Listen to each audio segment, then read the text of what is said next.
Pokemon Black and White versions are Game Freak's 5th installments in the Pokemon franchise, released in 2010.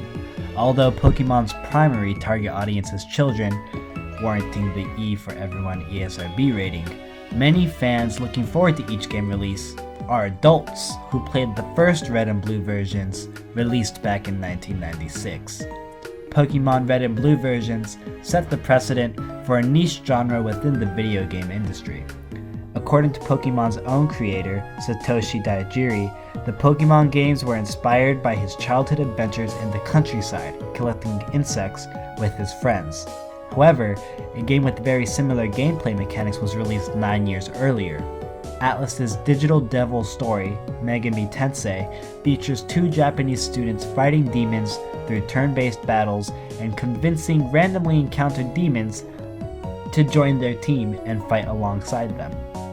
At its core, all Pokemon games are turn-based RPGs where you travel a fantastical land, fighting, capturing, and training creatures to fight crime syndicates, complete your Pokédex, and defeat gym leaders to become Pokemon champion. Some players think this quest is way too easy and self-impose an additional set of rules under what has been dubbed the Nuzlocke method.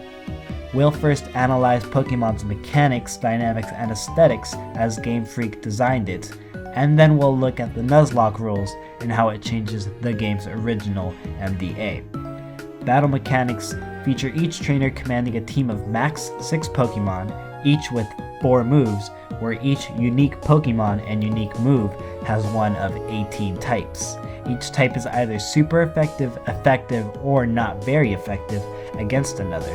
During battle, you can forfeit an attack to swap out your battling Pokemon for another in your team, or use an item to heal your Pokemon.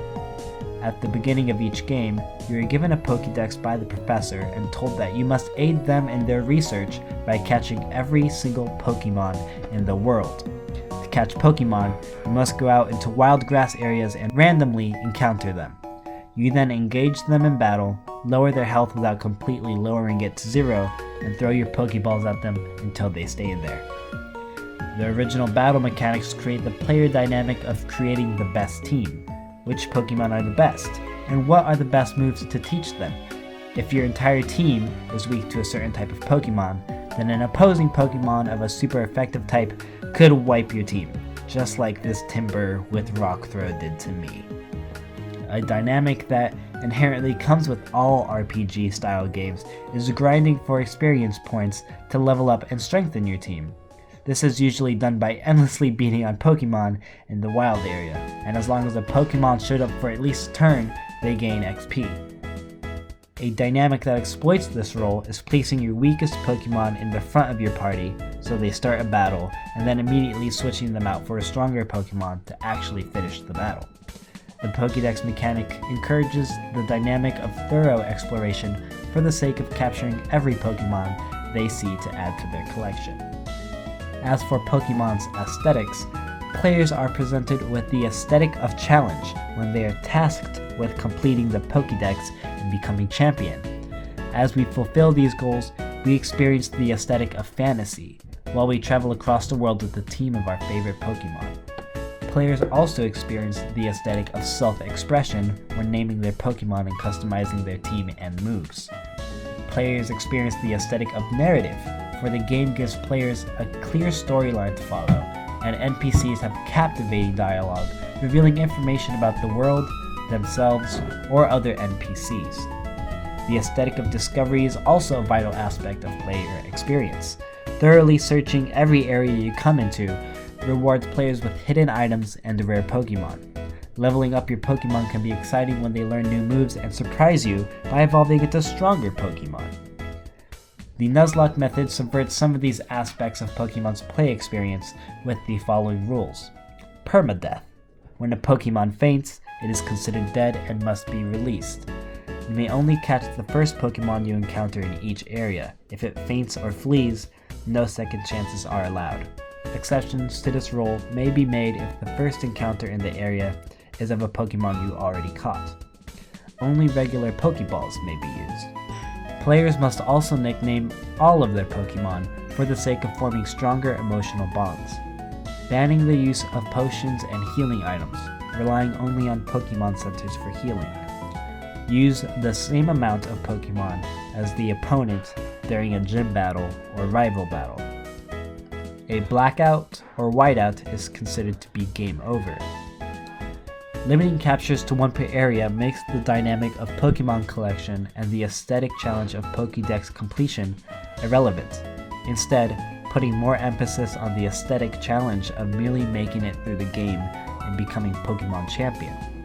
The limited captures also restrict the aesthetic of self-expression, where you have a lot less Pokemon to choose from to name, train, and include in your team. Permadeath and the healing item ban changes battle dynamics. I found myself taking a lot less risks and switching Pokemon during battle more frequently out of caution. Being limited to only the Pokemon Center changed the dynamic of area progression as well. There was a lot of running back and forth from Wild Area to Pokemon Center, and I needed to plan for encountering Pokemon on the way out of Wild Areas when monitoring my Pokemon's health.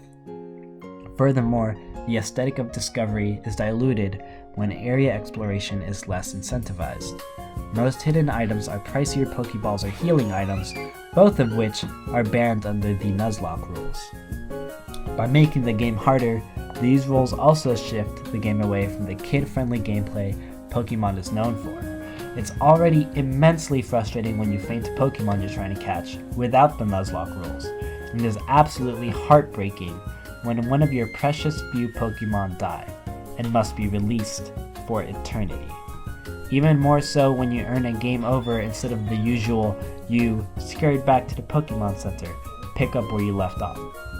Without a doubt, playing Pokemon with the Nuzlocke method is a queer subversion that defines a new gaming experience for those in search of a more intense playthrough of an otherwise mellow game.